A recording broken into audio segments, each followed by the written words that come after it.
Okay, Friday, March 1, 2024. So, ngayon lang ulit napapunta rito sa bukid. Mga ano yata, isang buwan yata akong di nakapunta rito. So, pahinga lang tayo. At yung nakakabalita sa GC, yun nga, masakit yung ulo ko dito. Dito. Halos isang linggo na to. Pero ngayon naman, okay naman. Isang linggo to na ngayon may kirot-kirot lang ng konti pero parang manhid siya dito. At nakakapagtaka nito, yung kalahating yan, Makate. Ito yung kalahati.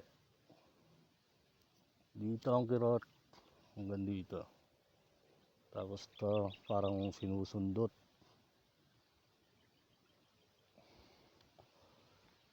May naririnig ako sa labas na laser. May tinitira daw na laser sa akin. May tinira daw laser. May chlorine na nilagay sa ulo ko. Kasi sa tansya ko, may mga posibilidad na pwede naman yung ganung estilo. At tawag nito yung makikita nyo naman sa Lazada, makakita kayo doon ng nabibili na laser. Hindi yung laser na basta laser light lang, hindi laser yun na sumusunog. Pwedeng isunog, nakakasunog yun. So hindi ko alam kung ano yung ginawa sa akin ng mga putang inan to. Kasi nga raw nakakatulog ako, nakakaayos ako ng tulog doon. So para daw mapahina nila ako, may ginawa sila sa akin na nakaapekto ata rito sa akin. Hindi ko alam kung ano yun. At meron silang itinututok daw sa akin. So yung itinututok na yon, matagal na, maraming nakakakita nun. Kahit mga bata nakakakita nun. So hindi ko alam kung kailan, kahit sino makakapagsabi sa inyo, mga tao dyan, kung ano yung tinututok sa akin na yun. May, ewan ko, may pasabi nila mga panguryente. Yun, yung kuryente na yun, hindi ko nararamdaman. Pero sumusunog yun. Unti-unti kang, kumbaga, hindi mo nararamdaman yung kuryenteng yun, pero unti-unting may nasisira sa loob mo. Ganon ang epekto nun. So gusto ko lang paimbestigahan sa inyo na kung ano yung mga ginawa nila sa akin dito, na madami silang, kasi ultimong nanay ko, kaaway ko. Kasi naalala ko nung parang may binuhos yata nanay ko rito sa tubig. Akala ko aksidente lang na nabuhos yung tubig. Hindi ko alam kung anong tubig, baka chlorine yun o ano. Kasi nag-ano rin ako, nag-research din ako na ang chlorine, yung pinaka alingasaw, yung tawag nito, yung pinakasingaw ng chlorine, nakakaapekto sa utak. So nagdadamage siya ng brain cell ng isang tao. So lalo na yun, kung direct siguro, baka ako na absorb ng chlorine yung dito sa sa anit ko, baka sa scalp, baka na-absorb yung chlorine, pumasok sa loob. So, 7 araw putang na hindi nangyari sa akin yan na sumakit ang ulo ko ng 7 araw. Hanggang ngayon namamanhid tong dito ko. Putang na nagparas. Ngayon lang ako uminom ng gamot na paracetamol na 4 na sunod. Tapos Mepinamic na ilang Mepinamic ang inubos ko, baka 5 siguro, 6. So matindi ang ginawa. So patatandaan ko lang sa inyong lahat kung sino man ang gumawa nun sa akin. Kilalanin nyo mabuti.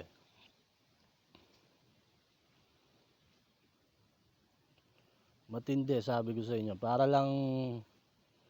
mapahina nila ako,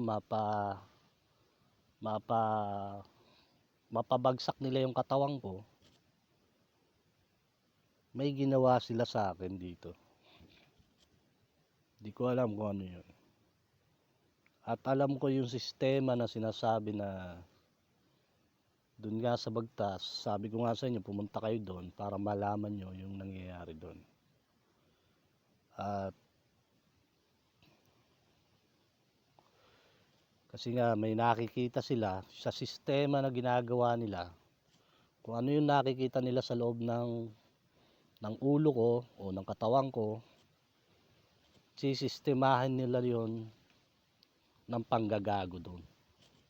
So kung may hypertension ako, nakikita nilang ugat ko rito sa loob na umaapekto yung hypertension doon sa ugat na yon, sigurado na may sistema na nangyayari doon. Ito ang walang alam yung matatanda rito. Walang alam sa mga ginagawa ng mga gagong to. Totoo lang, dapat noon pa pinatay dapat ang mga yan. So ang nangyari kasi dito pinagtulong-tulungan na tayo. Luging-lugi naman ako na ako lang mag-isa. Kasi yung mga taga rito, ewan ko. Unang-una kasi niyan, mga politiko, mga pinuno dito sa Cavite. Kasi naririnig ko si Duterte na naman daw. May pakana dito. So kung totoo nga yun, unang-una, mga pinuno at politiko ang may koneksyon doon sa Senado, sa gobyerno. So kung pera lang, payat yung 1 bilyon na yun. Kung magbibigay siya dito ng bilyon sa Cavite, napakapayat nun, barya yun, sigurado. Baryang-barya yun sa akin. Kaya asikaso ko sa inyo na alamin nyo mabuti. At sabi ko nga sa tropa, kunin nyo lahat ng ebidensya. Lahat ng ebidensya, kunin nyo. Lahat na makukuha nyong lahat. Kasi oras na magkaaberya, kahit papaano may panlaban ako, may magpapakita ako. Kasi sa totoo lang, kahit anong oras kung patayin itong mga putang inan to, wala silang may susumbat sa akin. Kung may baril ako ngayon, babariling ko isa sa kanila, wala silang may susumbat sa akin. Putang ina nila. May kaso ka sa akin. Tandaan nila yun. Kaya sana sa mga tropa ng Troj, sa mga followers ng The Rock of Jesus Christ, kunin nyo lahat yung mga ebidensyang kailangan ko. Kunin nyo lahat. Kasi yun lang ang parang na pwede ako makalaban. kaysa yung maunti-unti nila ako dito.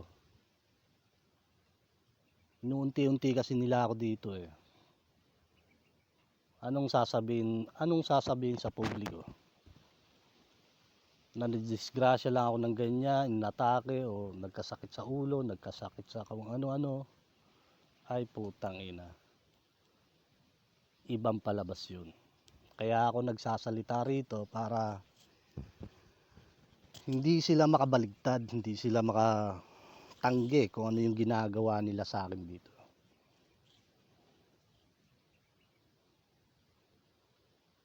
Paano silang makakagalaw? Pinaabot ko sa ibang bansa lahat ng balita. Makakaporma ba sila? Pumatay sila, titira sila, tumira sila. Kasi oras na magkabaril ako, may maawa sa akin dyan, magbigay sa akin ng baril. Ako papatay sa kanila. Wala silang magagawa.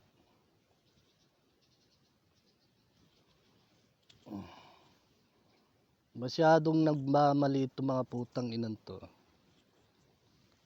Akala mo kung sinong may pinagyabang o may pinagmamalaki dito sa Cavite. Masyadong, kumbaga ako noon, sa totoo lang, isa lang akong simpleng tao noon. Kaya ito nga, dahil nga sa sobra kong dami kong tropa, sino-sino makakakilala ko, matataas man o mabababa, wala akong pakialam kasi simpleng tao lang tayo. Hindi naman tayo yung nagtataas ng noo lagi. Wala tayong pakialam noon. So siguro dahil nga sa ganun tayong kung sino-sino ng kung kanino na ako pinahina, kung kanino na ako pinaipit, siguro itong mga putang inan to, akala siguro kung sinong maliit yung minamaliit nila dito. Baka noon pwede, kasi wala naman tayong pagyayabang no, wala naman tayong pera noon, wala naman tayo, ordinaryong tao lang tayo noon.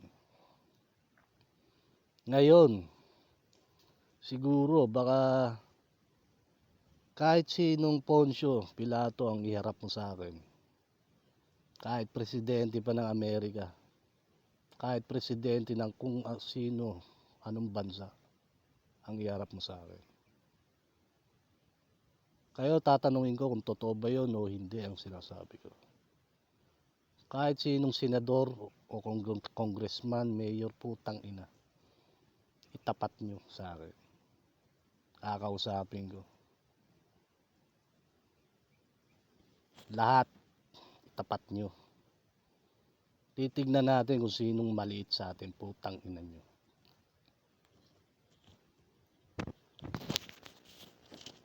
Masyado silang nagmamaliit, akala mo kung sino may pinagmamalaki dito sa Cavite. Putang na, pinagkakaperahan pala ako, putang ina.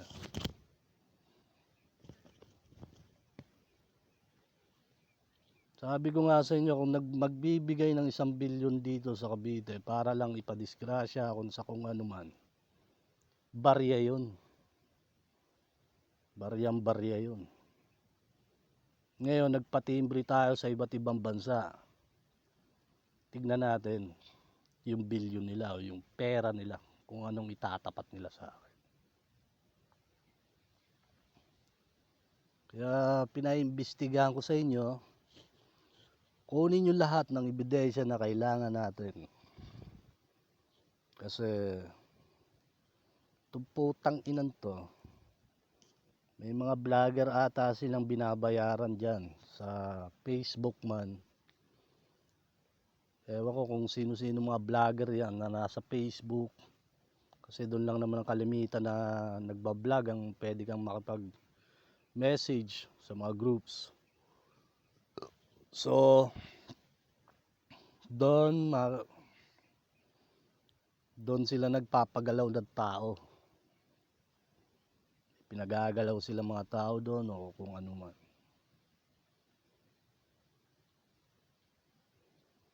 So, anong dahilan? So, may malaking dahilan. Putang ina. Pwede ka namang bumaril dyan. Pwede kang pumatay anytime. Hindi mo magawa. Diba? Kasi alam mo kung gaano ka kaliit kumpara sa akin, putang ina mo. Naintindihan nyo? Matapang kayo kasi wala akong gamit dito na pwede kong ipanabla sa inyo. Pero kung may baril lang ako dito, siguro kahit magtirisan tayong putang ina mo, makaputok lang ako, sasabayan kita, putang ina ka.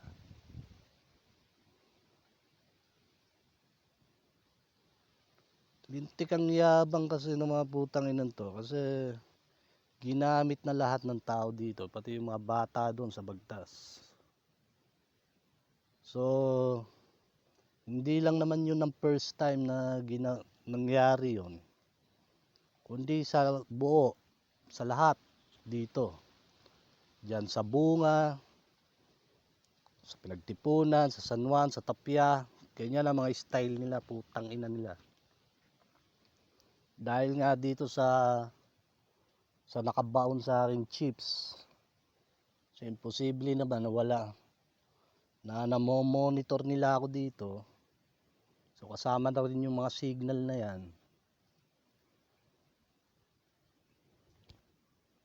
So ganun. Hindi ko alam, putang ina, ano bang pinagmamalaki ng mga putang ina. Kasi parang may pagyayabang ata sila. Yung pera nila, yung pinaghahati-hatian nilang pera, nagamit ako. Pinaghahati-hatian nilang pera na ako yung pinakaprodukto nila rito. So, yung napakabigat nun. May mga taga Channel 7 daw, GMA7, di ko alam. Kasi napakatagal na nito, ilang taon na. So, pinatitimbre ko lang sa tropa na sana hindi nyo man lang ako mabigyan ng barel o pwede kong ipanabla. Kahit ebidensya, sana maglabas kayo ng mga yan. Para kahit papano makipagsabayan man tayo, meron tayong panlaban kahit papano. Kasi putang ina, sabi ko nga sa inyo, baka kasi halos lahat. May mga kamag-anak din ako mga iglesia dyan, saan halos yata na nandyan sa ibaba. So wala akong pakialam kung makaaway ko sila o ano, magkagalit-galit kami, wala akong pakialam. Kasi yung akin, yung akin lang akin. Kung ano yung pinaglaban ko, pinatunayan ko sa buong mundo, yun ang akin. So wala akong pakialam, bakit ako makipagpalitan sa inyo?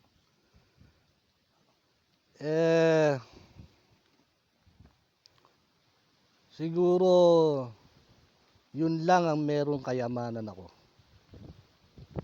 Yun lang ang meron ako. Kasi pinipilit ko rin kumita rito kahit pa paano may panggastos ako sa pansarili ko. So, kung meron man akong iniipong kayamanan, yun lang ang meron ako. Ay pagmamalaki ko kahit saan. Kaya wala akong pakialam magkagalit-galit kami o magkatalo-talo kami lahat.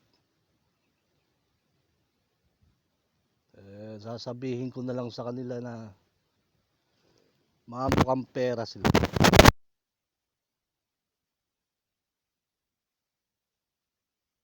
Eh,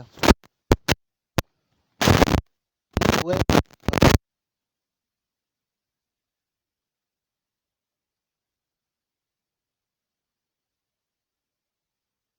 yung tao magsasalita.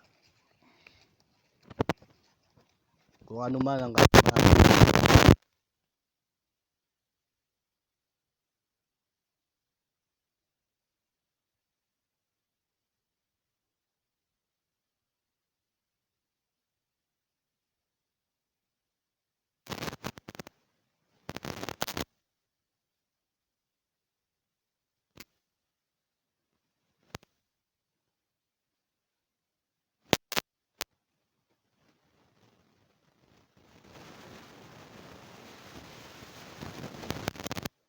Ngayon, dami daw silang pera. Wala akong pakialam kung gaano kalaki grupo mo. Wala akong pakialam kung gaano kadami pera niyo. Nakakuha. Doon ako sa akin. Kaya nga may kasunduan akong ginawa na walang gagamit ng pangalan ko dito sa hanggang hindi pinapatay natin. Yun ang kasunduan ko sa buong bansa.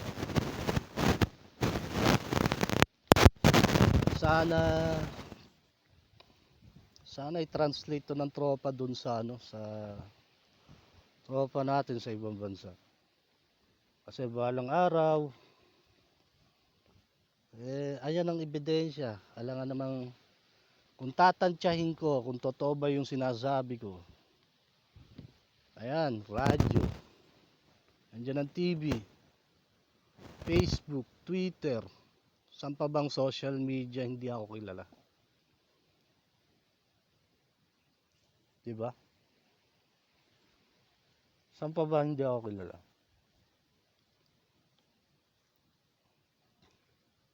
Ngayon, kung magsasalita ako rito,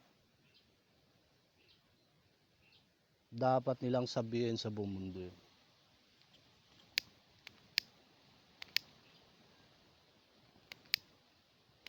Kasi balak yata akong manikin ng mga putang inan to. Gawin akong santo-santo ng mga putang inan to. Patayin ako dito, gawin nila akong kung ano-ano man. Baka gawin akong manikin ng mga putang inan to. Hindi ako papayag ng ganun. Hindi ako papayag ng ganun. Kaya walang gagamit ng pangalan ko, grupo ko sa bansang to, sa lugar na to. Hanggang hindi nangyayari lahat ng sinasabi ko. Yun ang kasunduan ko sa buong mundo, sa buong bansa. Mga taga-ibang bansa lang ang pwedeng humawak. Magmumukhang kawawa itong bansa to. Tandaan yung sinabi ko.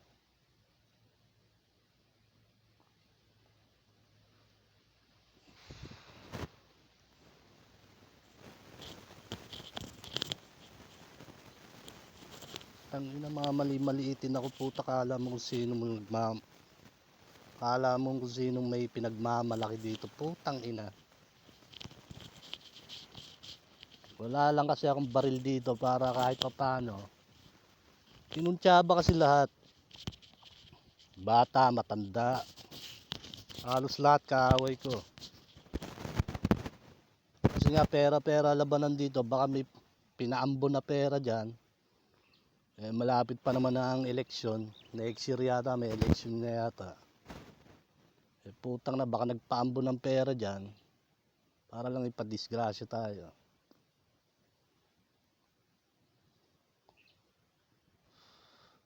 Kaya sana kahit pa paano makapag-ipon-ipon tayo, sana at yumamba kahit pa paano. Tingnan natin sinong mawawalan sa atin, putang ina nyo.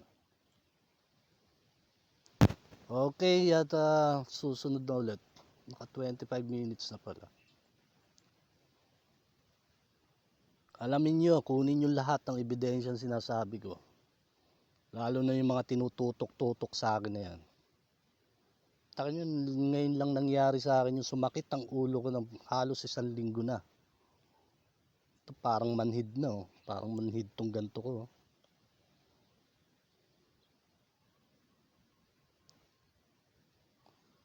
Sinisistema nila akong mabuti rito.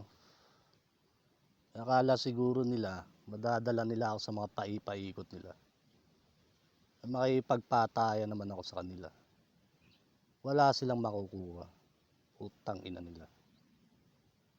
Okay, sa susunod na ulit. At Friday, March 1, 2024. Susunod na ulit ang balita. Wala pa tayo maisip kung anong pwede nating sabihin. Nagbalita lang tayo. So, ganun isasampal nyo sa kanila. Sampal nyo kung meron ba silang ipagmamalaking putang ina nila. Okay, susunod na.